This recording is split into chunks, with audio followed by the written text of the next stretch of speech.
Herkese merhabalar, kanalıma hoş geldiniz. Bu videomda size yuvarlak yaka kazağımın yapımını anlattım.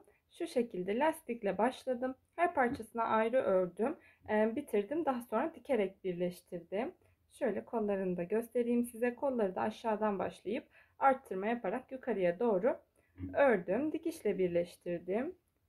Şu şekilde. Oldukça kolay bir kazak oldu. Böyle çok teknik istemeden rahatlıkla herkesin yapabileceği bir kazak olmasını istedim. Şu şekilde ipini de yakından göstereyim. Zaten biraz sonra örgüye başlarken daha detaylı göstereceğim ipini. Benim kazağım S bedene uygun oldu. Şöyle hemen santimlerini vereyim size. S beden için 38 bedene de olabilir ama eğer daha salaş istiyorsanız biraz daha ilmek arttırmakta fayda var. 46 santim eni, 50 santimde boyu olmuştu. Hemen boyuna da bakalım. Evet, 50 santimde boyu. Bu şekilde eğer örmek isterseniz, videomu beğenirseniz beğen butonuna basmayı ve kanalıma abone olmayı unutmayın lütfen. Şimdi kazağımın yapımına geçebiliriz. Evet, ben kazağımın yapımında şu şekilde sarma bir ip kullandım. Şöyle yakından da göstereyim. Birkaç farklı ipin bir araya gelmesinden oluşan karışım bir ip. Şöyle birkaç simlisi var. İnce, çok ince 3 kat moher var. Bir de şöyle değişik pıtırcıklı bir ip var arasında. Şu şekilde. Böyle örüldüğünde hoş bir görüntü duruyor. Hatta ben şöyle deneme parçası örmüştüm. Onu da göstermek isterim size. Kazağımı ipi böyle pırıltılı hareketli bir şey olduğu için sadece düz örgüden örmek istedim. Böyle yuvarlak yaka nasıl yapıldığını, çok böyle kol yaka kesimi yapmadan zahmetsiz bir kazak örmek isteyenler için, örgüye yeni başlayanlar için düz, kolay, aynı zamanda da kullanışlı bir kazak örmek istedim. Bu şekilde sarma bir ip kullandım. Bu ip 6 milimetreye uygun bir ip. Böyle düz örgüde 6 milimetreyi rahatlıkla kaldırıyor. Muntazam oluyor. Ama ben lastiğimi 5 milimetre ile ördüm. Örgümün gövdesini ise 6 milimetre ile ördüm. Şöyle göstereyim. O yüzden iki şişim var yanımda. Şimdi 5 milimetre ile ilmek atmaya başlıyoruz. Lastik kısmımız için. Ben ön ve arka bedenler için toplamda 80 ilmek attım. Ön beden için 80, arka beden için 80. 36-38 bedene uygun benim attığım ilmekler. Ancak siz büyütmek isterseniz tabii ki arttırabilirsiniz. Ben çift sayılı olmasına dikkat ettim. Lastiğin dikişlerde denk gelmesi için çift sayılarda tuttum. Ön beden için 80 ilmek atacağız. Arka beden için 80 ilmek atacağız. Ve düz örgü olarak öreceğiz. Ben şimdi göstermek için örgüyü daha kısa tutacağım. Şu şekilde ilmeklerimizi atıyoruz. Hatta şu ilmek atma kısmını da tekrar göstereyim, yeterince anlaşılır olsun. İpimi ilmek atmak için ayırıyorum belli bir kısmını. Bu da şurası da yumaktan gelen ipim. Bakın şöyle yumaktan gelen ipim. Yumaktan geldiği gibi buradan baş parmağıma, işaret parmağımı doluyorum. Buradan da baş parmağımın altından doluyorum. Bu alttan da tutuyorum ipimi. Şuradan geçirip ilmeğimi atıyorum. Tekrar buradan alttan geçiriyorum. Şu şekilde ilmeğimi atıyorum. Baş parmağımın altından alıp işaret parmağımın arasındaki ipten ilmek oluşturuyorum. Bu şekilde 80 ilmek atıyorum. Siz farklı bir yöntemle atıyorsanız ilmeklerinizi o şekilde de atabilirsiniz. Bunun herhangi bir örgüye etkisi yok. Ben bu şekilde alıştığım için hep böyle atarım ilmeklerimi. Toplamda 80 ilmek atalım. Evet, şimdi ben ilmeklerimi attım. Dediğim gibi ön ve arka için 80 ilmek atacağız. Ön için 80, arka için 80 ilmek. Ben şu an göstermek için yapıyorum bu kısmı. Ben ön ve arka parçamı belli bir yere kadar ördüm. Size göstermek için, çok uzun durmaması için az attım ilmeklerimi. Normalde 80 ilmek olacak. İlk ilmeğimi örmeden alıyorum. İpimi arkaya atıyorum. İkinci ilmeğimi düz örüyorum. Daha sonra bir ters. Tekrar ipimi arkaya atıyorum. Bir düz örüyorum. Yani bir düz bir ters lastik yapacağım. Öne aldım, ters ördüm. Tekrar arkaya atıyoruz. Düz. Bir düz bir ters yapıyoruz. Bunun için misinalı şiş kullanmanıza gerek yok. Ben kameraya çekerken zor olduğu için şişler, uzun şişler çarptığı için bu yüzden misinalı şiş kullanıyorum. Şöyle çarpıp tıkırtı yapmaması için. O yüzden normal dikişli bir kazak olacak. Normal şişle de örebilirsiniz. İsterseniz misinalı şişle bütün olarak da yapabilirsiniz ön ve arkayı koltuk kısmına kadar. Ben bu şekilde dikişli tercih ettim bu kazağımı. Bir düz bir ters sıra sonuna kadar örelim. Evet, sıra sonuna geldim. Son ilmeğimi her zaman düz örüyorum.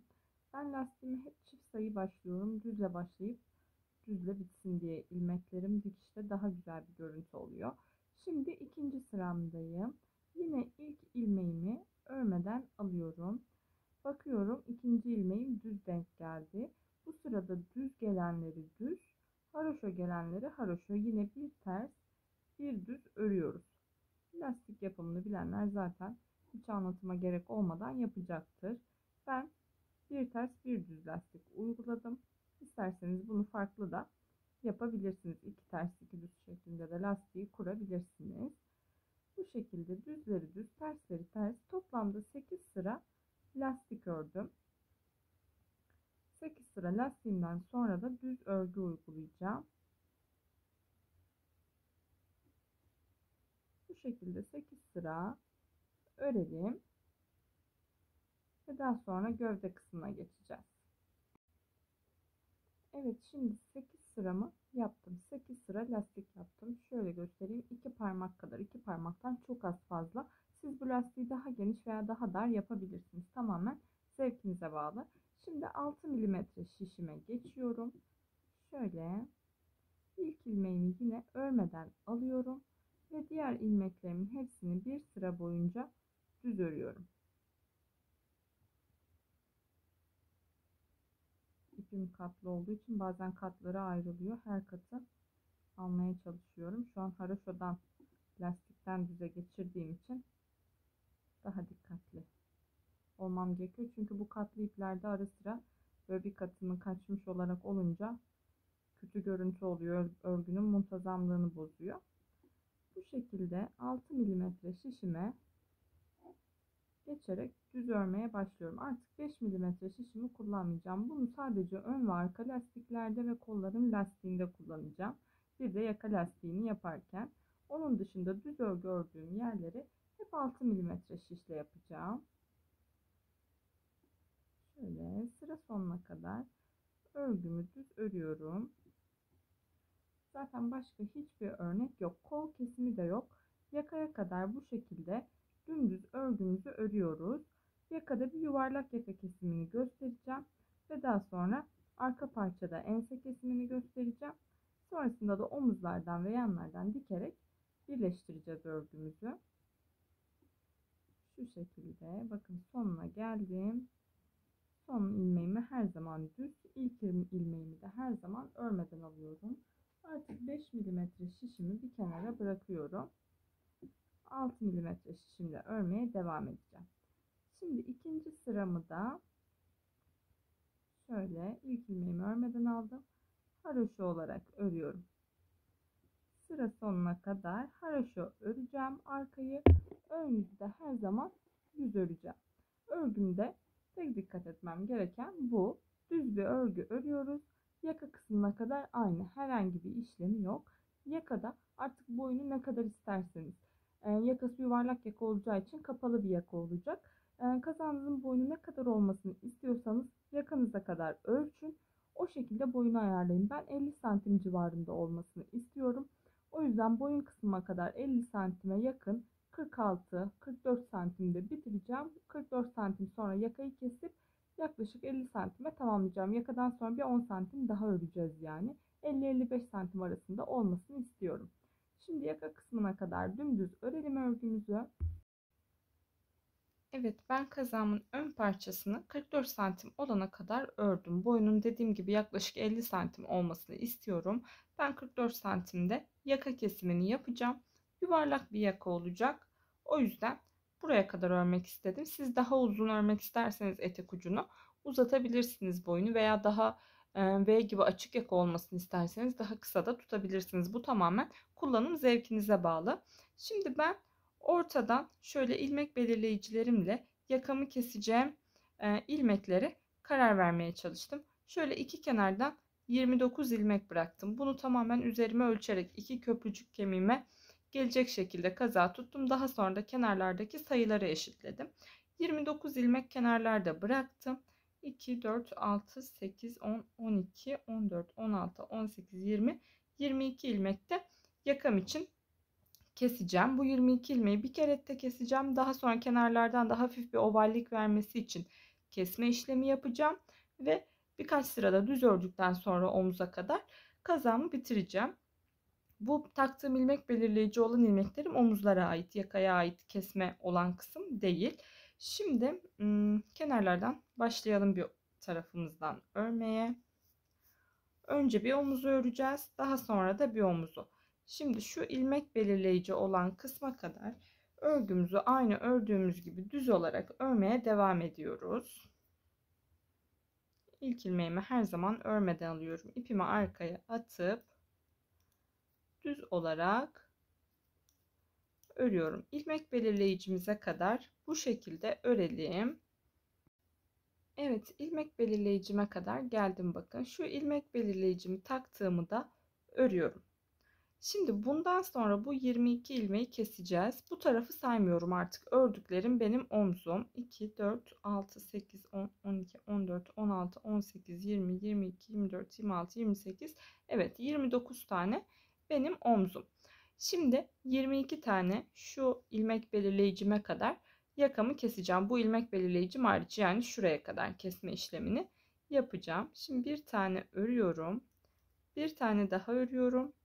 Diğerini üzerinden geçiriyorum ilk ördüğüm ilmeği.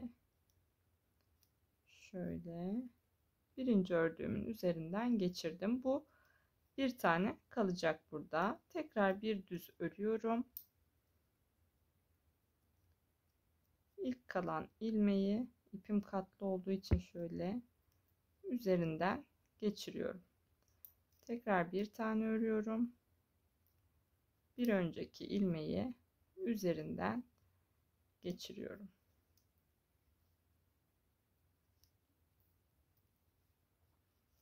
Bu şekilde diğer ilmek belirleyicime kadar kesme işlemini yapıyorum. Bir tane örüyorum. Bir öncekini üzerinden atlatıyorum. Bir tane örüyorum. Bir önceki ilmeği üzerinden atlatıyoruz. Bu şekilde ilmek belirleyicimize kadar toplamda 22 ilmeğimizi keselim. Evet, şimdi ilmek belirleyicime bir tane kaldı bakın. Örüyorum.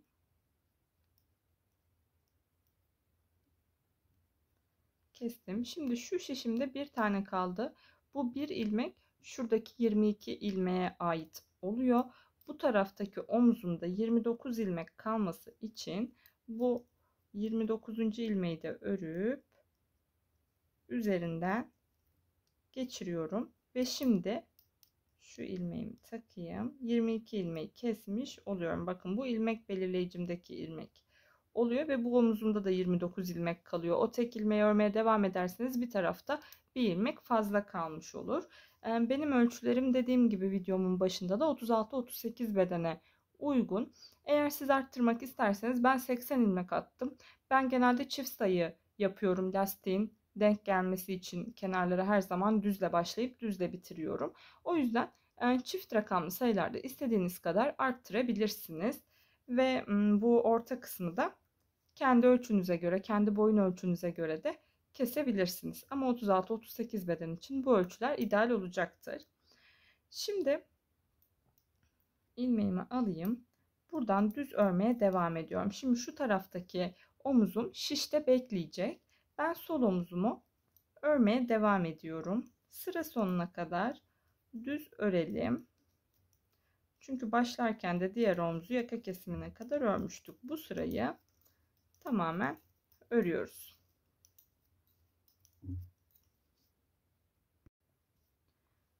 Sıra sonuna kadar omzumu düz ördüm. Şimdi arka sıramda da haroşa olarak örmeye devam ediyorum. 29 ilmeğimi sıra sonuna kadar, yani sıra sonu dediğim şu yaka kısmımıza gelene kadar bu 29 ilmeği örelim. Evet, şimdi haroşa örerken de sıra sonuma geldim. Artık yaka kısmındayım. Döndürüyorum. Sol taraftaki omzu örüyorum. Diğer omzum dediğim gibi hala bakın şişimde. O beklesin. Bunu örerken illa misinalı şişe gerek yok. Normal şişle de örebilirsiniz. Ben kameraya çekerken çok tıkırdadığı için onları tercih etmiyorum. Bu şişler daha kolay oluyor küçük oldukları için. Şimdi 22 ilmeği kestik. Buradan sonra 3-2-1 şeklinde üçlü kesme daha yapacağız. 3-2-1 diye 3 kere kesme yapacağız. Bu kesmeyi yaparken de şuna dikkat edeceğim. Mesela bu sırada 3 ilmek keseceğim. Bunun 2 tanesini ön yüzde, bir tanesi de arkadan çıkarken arka yüzde keseceğim ki burada merdiven şeklinde bir görüntü oluşmasını istemiyorum. Şimdi oranın kesmelerin her sırasını göstereceğim. Öyle yaptığınızda daha böyle oval düzgün bir görüntü oluşuyor ve yakayı ördüğümüzde daha güzel duruyor. Şimdi kesme işlemini yaparken ilk ilmeğimi alıyorum. Birinci ilmeği örmeden alıyoruz her zaman. İkinci ilmeği örüyorum. İlk ilmeğimi onun üzerinden geçiriyorum. Bir tane kestim. Tekrar ikinci ilmeğimi örüyorum ve ilmeğimi onun üzerinden geçiriyorum ve 2 ilmek kesmiş oldum.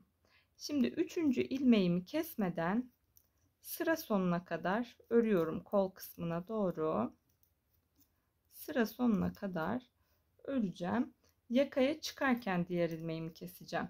Bu şekilde de o merdiven görüntüsünü oluşturmamış oluyoruz. Daha güzel bir görüntü oluşuyor. Kesmeleri bu şekilde yaparsanız. Eğer ben böyle kafamı karıştırmak istemiyorum derseniz hepsini üçü de birden ön yüzde kesebilirsiniz. Ama sonra arka yüzde kesme olmuyor. Orası düz oluyor. Sonra ön yüzde 2 ilmek daha kesiyoruz.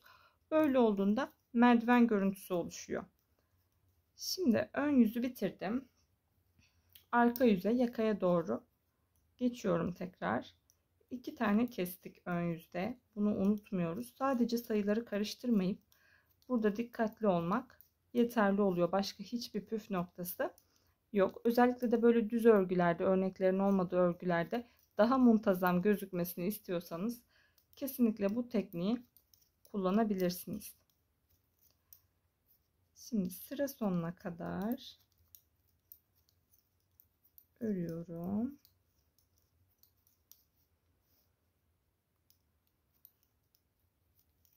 Sıra sonunda son 2 ilmeğim kaldı. Bakın son 2 ilmeğim kaldı. Bu 2 ilmeği alıp birlikte düz olarak örüyorum. Çünkü son ilmeklerimi hep düz örüyorum.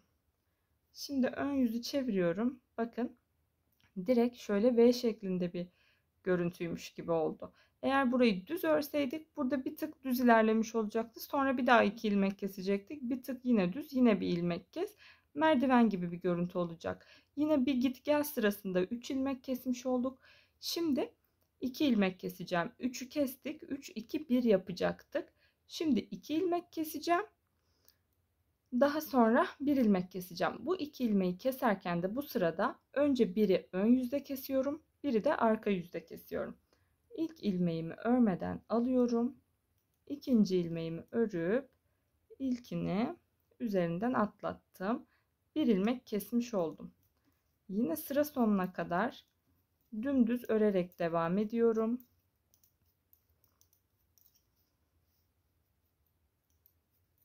Az ilmeklerim olduğu için bekletiyorum sizi, tekrar videoyu aç kapa yapmayacağım. Hem de herhangi bir işlem yapmıyorum. Bakın detaylı göstermiş oluyorum size. Sıra sonuna kadar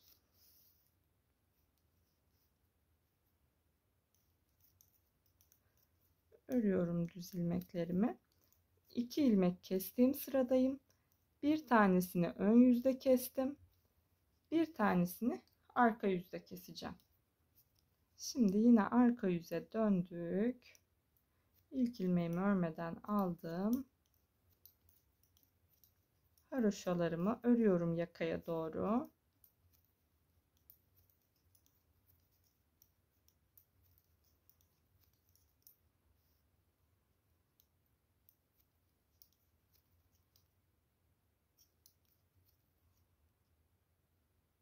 Çok pardon. İpim katlı olduğu için katlarını ayırıyor. Çok güzel bir karışım. Çok farklı duruyor örüldüğünde ama katlı ipleri örmenin zorluğu da yok değil. Sıra sonuna kadar, son 2 ilmek kalana kadar yine örüyorum. Yaka kısmıma son 2 ilmek kaldı. Şimdi bu 2 ilmeği yine ipimi arkaya alıp ikisine birlikte örüp bir tane de burada eksiltmiş oluyorum. Tekrar döndürüyorum ön yüzümü. Şu anda şişlerim de dolaştı. Hemen onu çözeyim. Diğer tarafta şişte olduğu için döndürürken karıştı. Bakın görüntüye, hiç pürüzsüz, sanki makasla kesmişiz gibi bir görüntü oluyor. Kesinlikle o merdiven görüntüsü olmuyor. 3-2 kestik. Şimdi son bir ilmeğimi de kesiyorum. Şişime aldım. Birinci ilmekten geçirdim ve bu sırada bir ilmeğimi kestim. Artık arka sırada kesme işlemi yapmama gerek yok. Şimdi yaka kısmında da kol kısmında da hiç kesme işlemi yapmadan tıpkı gövdede olduğu gibi dümdüz örüyoruz. 2-3 parmak kadar, böyle 3-4 santim kadar ördükten sonra omzumu artık bitireceğim kazağımı. Daha sonra da diğer yaka kısmına geçeceğim. Şimdi hiç kesme yapmadan tıpkı gövdeyi ördüğümüz gibi iki tarafı da aynı olarak 3-4 santim daha örelim. Evet, şimdi yaka kısmımı şöyle göstereyim size. Şu şekilde yaklaşık 8-10 sıra daha düz olarak ördüm. 5 santim ördüm hemen hemen. Toplamda benim kazağımın boyu 52 santim oldu. Ama siz bu yaka açıklığını, şu ördüğümüz diz kısmı boynunuza ölçerek, ben omzuma tuttum. Omuz dikiş yerime yaklaşık geldiğinde, yuvarlak yaka görünümü olduğunda örmeyi bıraktım. Benim boynum için yeterli oldu. Şimdi ilmeklerimi kapatacağım. Tıpkı yaka kesmede yaptığım gibi ilk ilmekten başlayarak ilmekleri içinden geçirerek kapatıyorum. Çok sıkı kapatmamaya dikkat ediyorum burada. Her ilmeğimi kapatacağım ve sonunda ipimi biraz dikmek için uzun bırakacağım. Omuzları dikmek için. Toplamda 24 ilmeğim kalmıştı omzumda. Şu şekilde ilmeklerimi kapatıyorum. Böyle sıra sonuna kadar kapatalım. Daha sonra da diğer yakama nasıl başladığımı, oradaki kesmelere nasıl başladığımı göstereceğim ve bitireceğiz ön parçamızı. Evet, şimdi diğer omzumu öreceğim. Bu taraftaki omzumu bitirdim bakın. Düz yönden ilmekleri birbirinin içinden geçirerek bitirdim ve bir zincir çekip ipimi şöyle hafif uzun bıraktım. Dikmek için pay kalsın diye. Şimdi diğer omzuma geçtim. İpimi arka yüzden ilk ilmeğime bağladım. Bakın şuraya düğümledim ipimi. Şu şekilde. Şimdi bu tarafa doğru gitmiştik keserken, buradan dönüşte de böyle arka yüzden gelmemiz gerekiyor. O yüzden arka yüzden başlıyorum. İlk ilmeğimi örmeden alıyorum. Arka yüzde herhangi bir işlem yapmamıştım ilk sıramda. Daha sonra keserken, şimdi 3-2-1 kesmesini yaparken yapacağız. Şimdi örgümü kol kısmına doğru örüyorum. Bu tarafta kesme işlemlerimiz ters tarafa denk gelecek. Burada çıkarken yapacağız kesmelerimizi. İlk kesme işlemini göstereyim. Diğerleri de zaten aynısı olarak olacak. Sayı olarak karşı omzun aynısı olacak. Yön olarak da şimdi gösterdiğim yönün aynı şeklinde yapacağız. Sıra sonuna geldim. Son ilmeklerimi düz örüyorum. Şimdi örgümü döndürüyorum. Şurada çıkışlarda yapacağız kesmeyi. Artık şu ilmek belirleyicimizi de çıkarabiliriz. Artık onunla bir işimiz yok. Tekrar ilk ilmeğimi alıyorum. Şimdi ilk sırada 3 2 1 kesiyorduk. Çıkarken 2 ilmek keseceğim.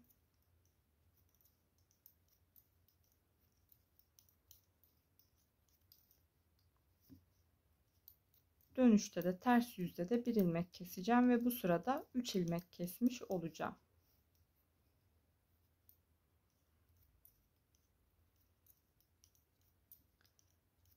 Ama bu yüzde kesmelerim ters yönden geldiği için şimdi ön yüzümdeyim. Burada 3 ilmek kesmem gerekiyor ama örgü ters yönde kalıyor. Şimdi bunu örüyorum. Burada 2 ilmek kaldığında bunların ikisini kesip 1 ilmek kesmiş oluyorum. Daha sonra örgümü döndürüyorum. 3 ilmek keseceğim bu sırada. Burada birinci ilmeğimi alıyorum. İkincisini ördüğümde üstünden geçiriyorum. İlkini 1 ilmek kestim. Bir tane daha örüp üstünden geçiriyorum. 2 ilmek kesmiş oldum. Bir tane de ön yüzde kestim. 3 ilmek oldu. Diğer tarafta, diğer omuzda örerken ters tarafta kaldığı için 2 ilmeği ön yüzde kesip 1 ilmeği arka yüzde kesmiştim. Burada tam tersini yaptım. 1 ilmeği ön yüzde kestim. 2 ilmeği arka yüzde kestim. Bu örgünün yönünden dolayı değişti. Bu sadece bu sırada geçerli. Bundan sonraki sıralarda zaten 2 keseceğiz, bir önde bir arkada. Diğerinde de 1 keseceğiz, bir önde ve sonra 8 sıra düz örüp yine bitireceğiz. Bunun dışında herhangi bir işlem yok gösterebileceğim. Bakın görüntü yine aynısı oluyor.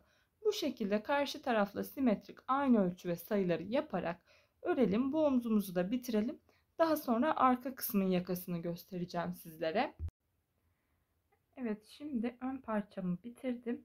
Arka parçamı da yaka kısmına kadar ördüm. Arka parçayı ön yakadan sonra biraz daha örüyoruz dümdüz şekilde. Şu kadar bakın. Yaklaşık ben 2, 4, 6, 8 sıra daha fazla örmüşüm ve 8 sıra sonra artık bundan sonra da 6 sıram falan kaldı örmem gereken. 6 sıram sonra eşitlenecek. Artık arka yakayı öyle kesiyorum. Şimdi arka yakayı keseceğiz. Şöyle toplayalım. Şimdi evet, arka bedenimi aldım. Ön omuzlarda 23 ilmeğim kalmıştı.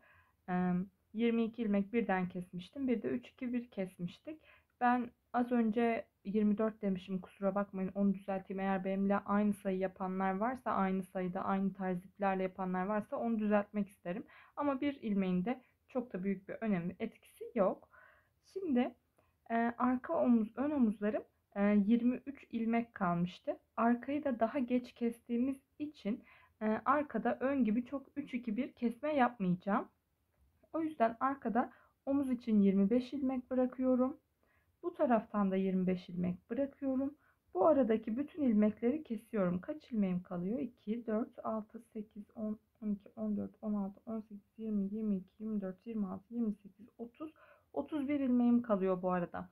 31 ilmeği hepsini kesiyorum. Daha sonra da bu 25 ilmeği bir gidişte bir gelişte kesip hafif bir ovallik veriyorum. Ve 23 ilmeğim kalıyor. Bir git gel yapıp omzumuzu bitireceğiz. Şimdi bir tarafı birlikte örelim. Diğer tarafı zaten ön parçada ördüğümüz gibi yapacağız.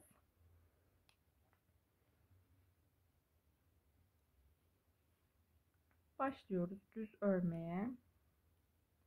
Aynı ön parçada yaptığımız gibi olacak. Hemen başlangıcını göstereceğim. Sonra da diğer omuz kısmını örerken göstereceğim. Diğer tarafı aynı yapacağız. Ön parçada yapılan işlemlerin aynısını, sadece dediğim gibi sayılar biraz farklı. O da arka bedende yuvarlak yaka formunu o şekilde verilmesi gerektiği için. İlmek belirleyicimize kadar örüyoruz.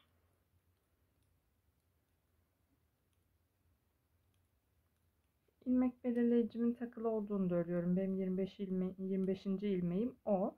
Bu ilmek belirleyiciden sonra bir tane örüyorum. Bir tane daha örüyorum.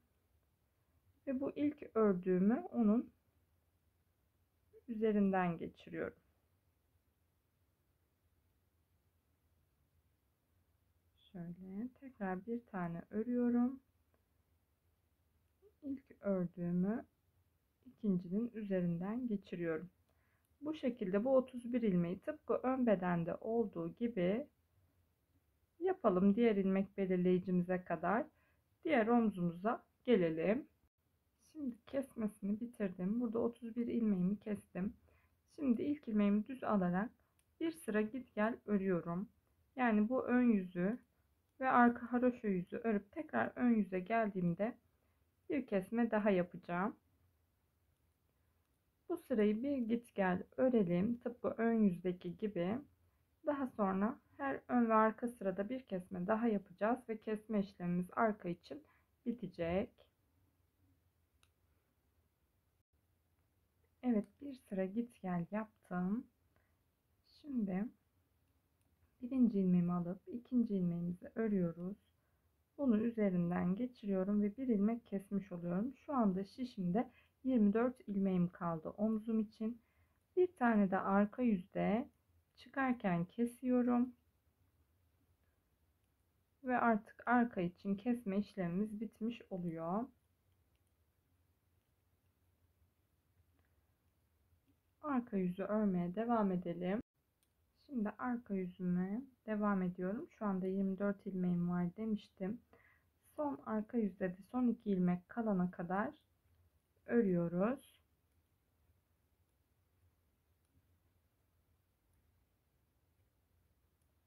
Son 2 ilmek kaldı. Bu 2 ilmeği birlikte alıp kesiyoruz ve artık şişimizde 23 ilmeğimiz kaldı. Bakın arka için kesme işlemimiz bu kadar. Daha sonradan kestik bu çoklu ilmekleri ve sadece 2-1 olarak kesme yaptık. Şimdi 1-2 sıra daha düz ördükten sonra artık arka omzumu da bitireceğim. Ön kısımla eşitlenmesine bakacağım. 2 veya 3 sıra daha fazla örelim en fazla.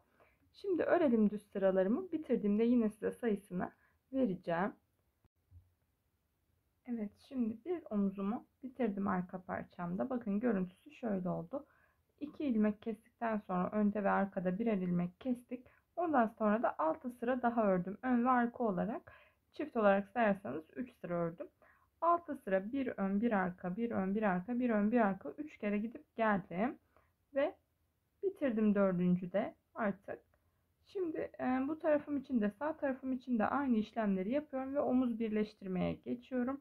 Daha sonra da kazan diğer detaylarını anlatacağım. Evet, şimdi ön ve arka parçamı bitirdim. Şurası benim arka parçam. Burası da ön parçam. Bu iki parçanın omuzlarını birbirine şöyle ön yüzü denk gelecek şekilde birbirine karşı seriyorum. Bakın ikisi de 23 ilmek. Şimdi bu omuzlardan dikişle birleştireceğim. Şöyle kıvrıldığı için çok net gözükmüyor ama ipimin de şu simli olan ve pıtırcıklı olan katını koparttım. Kestim şuradan, bakın düğümledim sökülmesin diye şu iki katı. Çünkü bu pıtırcıklı ve simli olduğu için bu simliler kopabiliyor. Şunların da pıtırcıkları takılabiliyor. O yüzden onları dikerken kullanmadım. Sadece moher kısmını bıraktım dikişimde takılmaması için. Şimdi öncelikle karşı tarafa en köşe ilmekten ipimi sabitliyorum. Ve burada dikme işlemini yaparken şöyle ilmeklerin altından bakın ilmek ilmeğe denk gelecek şekilde dikiyorum. Şu çıkıntılı olan ipleri de alta alalım.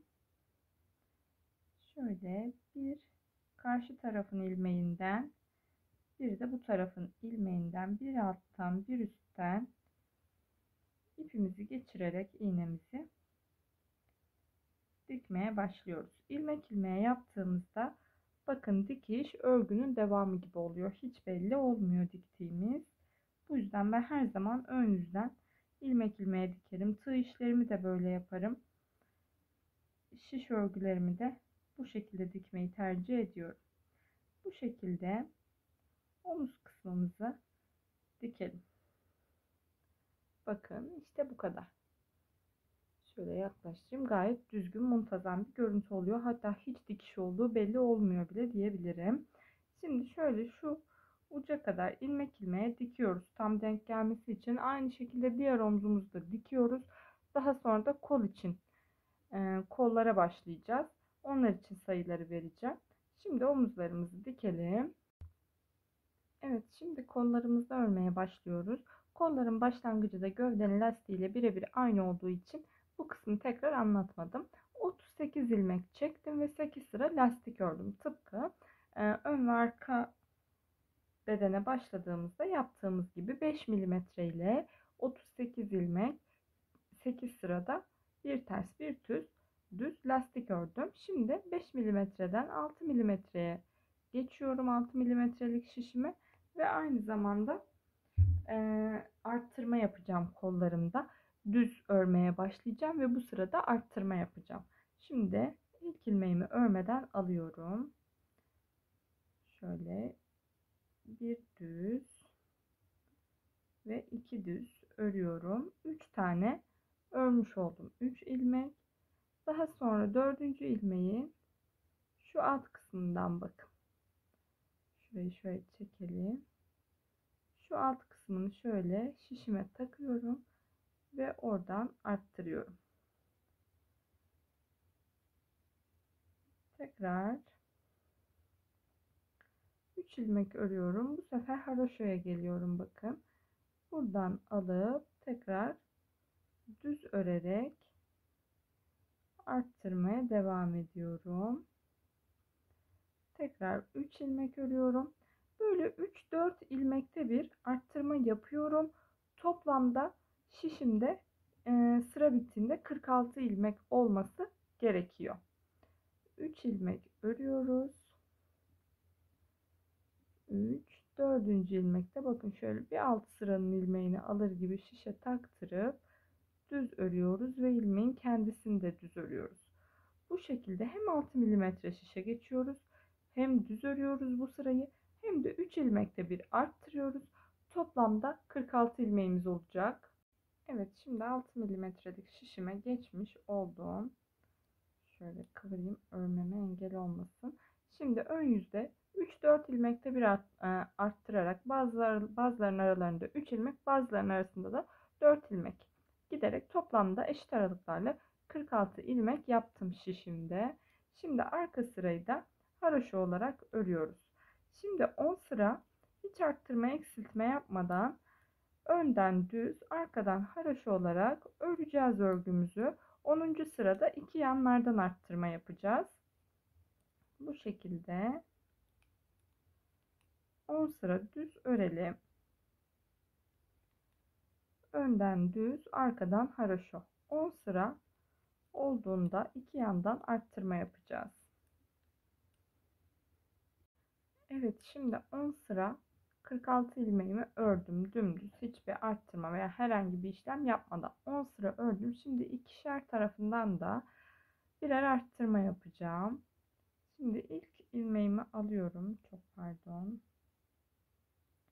Şişim üstten geçmiş ipimi. Evet.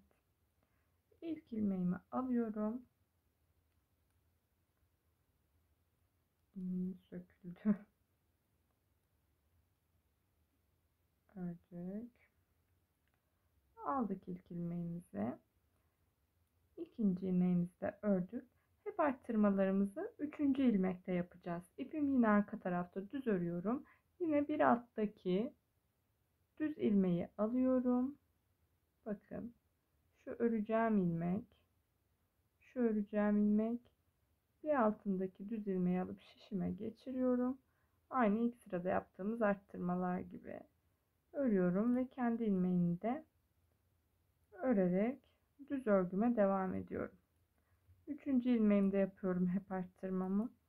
Şimdi sıra sonuna doğru, sıra sonunda 3 ilmek kalana kadar düz örgümüzü aynı şekilde örüyoruz.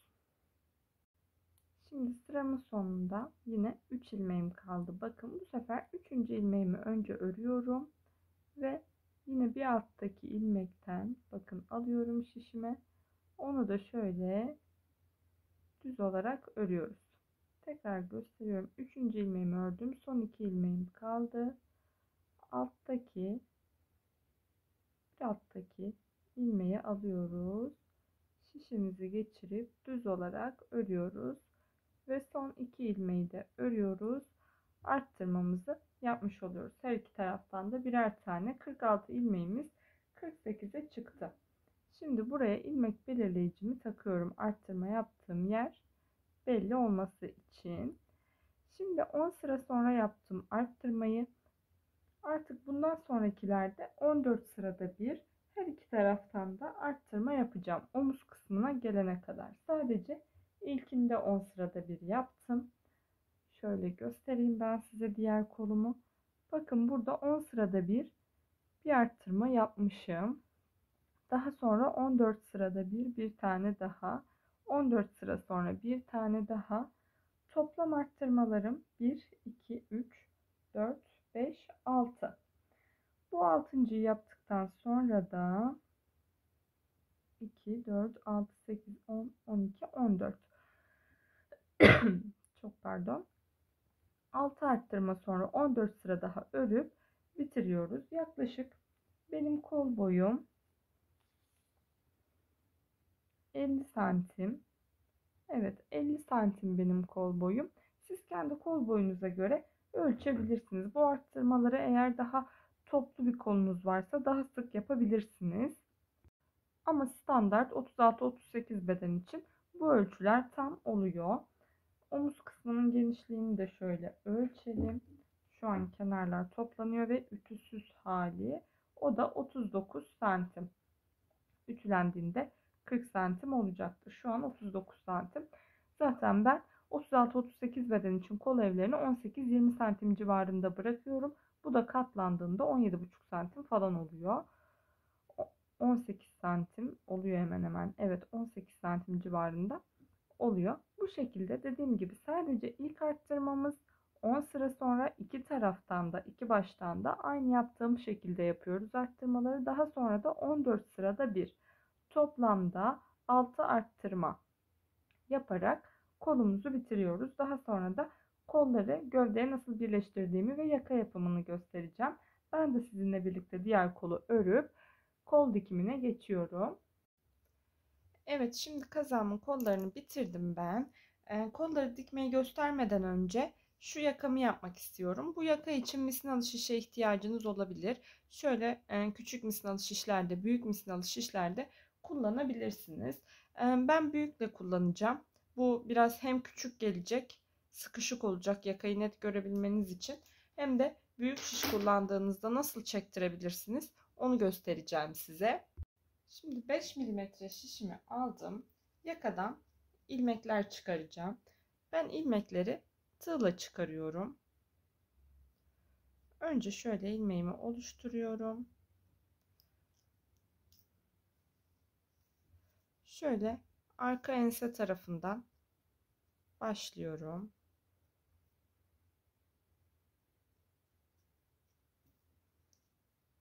Bir,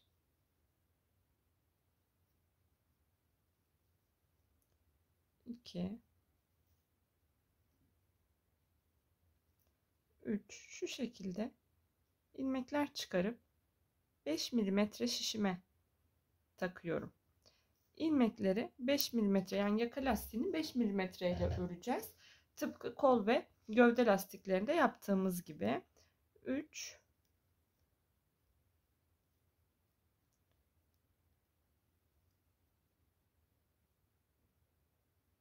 şöyle tığla çıkarıp takabilirsiniz. 4 ilmek çıkardım. Bir tane atlıyorum.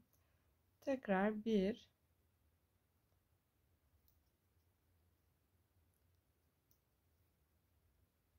2,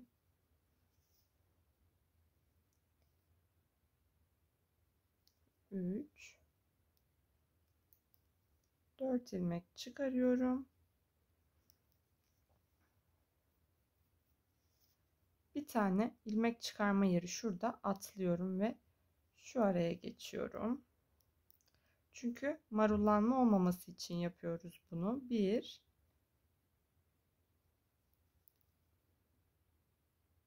2, 2,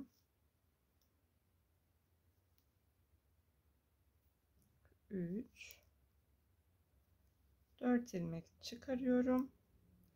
Şimdi şuradan çıkaracağıma bir ilmek atlayarak bir yanından çıkarıyorum. İpim katlı olduğu için katına ayrılmaması için şöyle şişime dikkatli geçiriyorum. 2, 3 ve 4. ilmek çıkarırken hep bu yanlara batıyorum, bakın.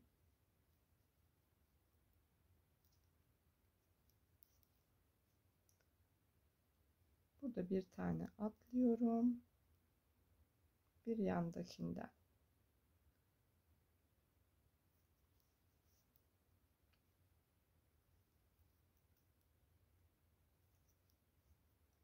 Bu ön ensede ve ön ilmekleri örerken de her ilmek içine bir tane batıp dediğim gibi 4 tane bir tane atlıyoruz yan yana. Burada zaten bitirme izinden ilmeklerin yönünden belli nereden ilmek çıkaracağımız. Bu şekilde ilmeklerimizi yaka boyunca başladığımız yere kadar çıkaralım. Evet, şimdi bir sıra boyunca ilmeklerimi çıkardım. Şimdi başladığım yerdeyim. Mesela dediğim gibi sizin de eğer küçük misinalı şişiniz yoksa elinizde olan da olur. Bakın ben şöyle şuradan misinasını çektirdim ve büyük bir şişle örüyorum. Küçük var ama size böyle göstermek istedim. Şimdi bir ters bir düz tıpkı ilmek belirleyicimi başladığım yere taktım. Kol lastiklerini ördüğümüz gibi bir ters bir düz 5-6 sıra öreceğiz. Daha sonra da dikişini yapacağız kollarımızın.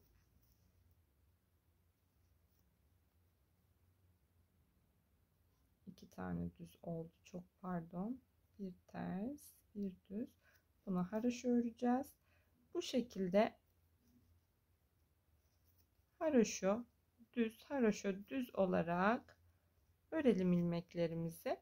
Birkaç sıra olduktan sonra zaten belli edecek kendini. Çok kapalı isterseniz biraz daha uzatabilirsiniz. Daha yuvarlak düz bir yaka isterseniz tamamen lastik uzunluğunu kendi kullanış zevkinize göre ayarlayabilirsiniz. Bir ters bir düz örelim yakamızı.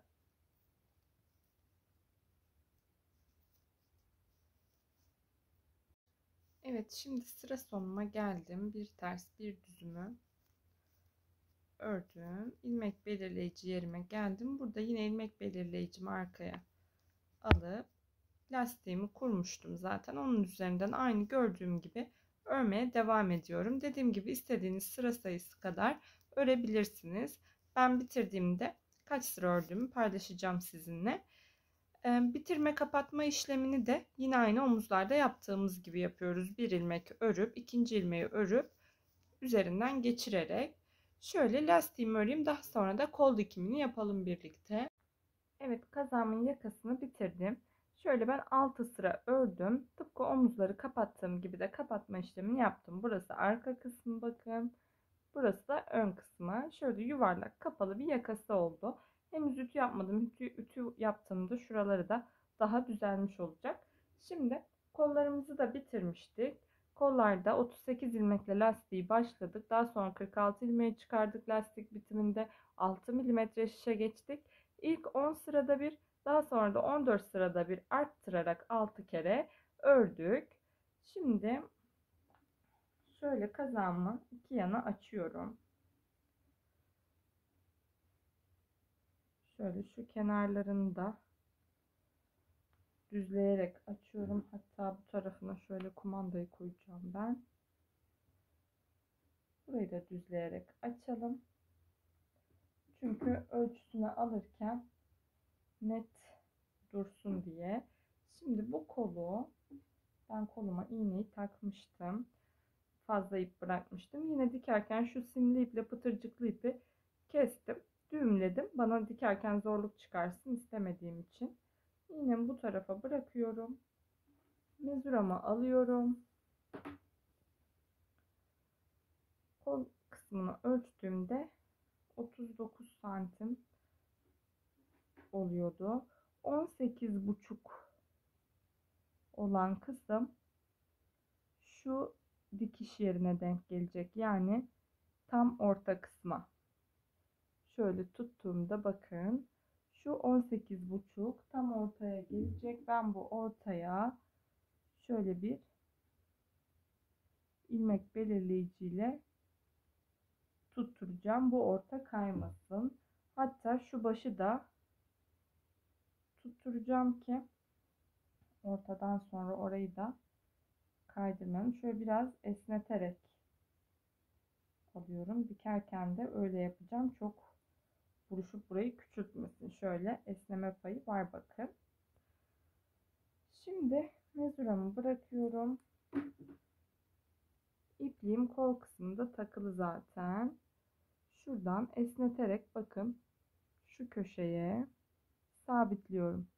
Böyle iki ilmeğin yine arasına batıp ilmek ilmeğe gelecek şekilde dikeceğiz kolumuzu.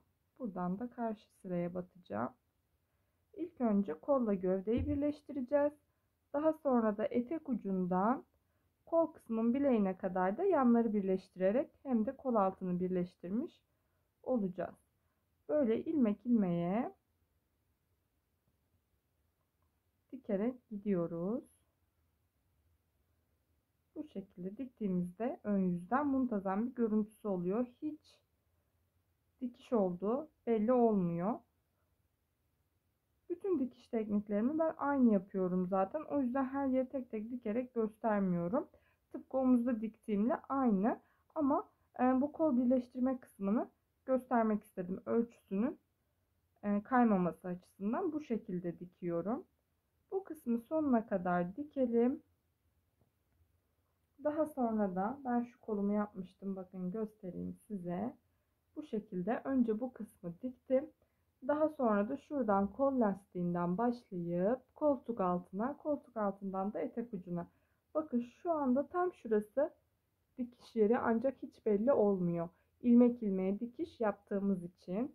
Koldan da gösterelim. Bakın tam şu kısım dikiş yeri. Şu kısım. Elimle alttan dikiş yerini bulmadan anlayamıyorum bile. Hiç belli olmayacak. Muntazam. Tamamen örgünün devamıymış gibi bir dikiş oluyor. Kazanla ilgili tüm detaylar bu kadar. Önce kolu böyle monteleyip dikiyorum. Daha sonra da koltuk altı kısmını dikiyoruz. Bunun dışında farklı hiçbir işlem yapmıyorum. Hem kolay bir kazak olmasını istedim. Hem örneksiz, az teknikle herkesin yapabileceği bir kazak olmasını isterim. Umarım sizler de beğenmişsinizdir. Bir sonraki videoda görüşmek üzere.